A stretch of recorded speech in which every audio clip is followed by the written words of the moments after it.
เอาครับพ่อแม่พี่น้องมาเลยแล้วกันมันแกนเพ่งแบ่งปันกันคือเก่านี่ปลาสะโด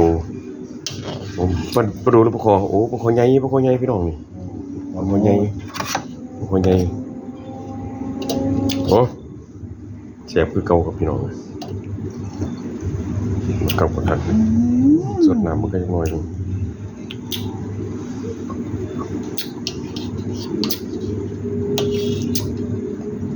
เดี๋ยวเป่าเดี๋ยวมันเย็นกินหอมนะครับ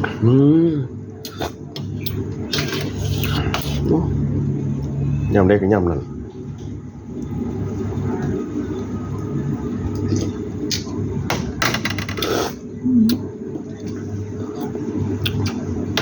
ฮะที่เหลืองเนาะเจ้านี่เนาะ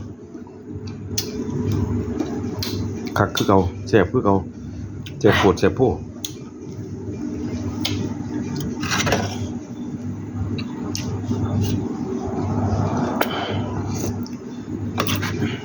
คักจิลิเอา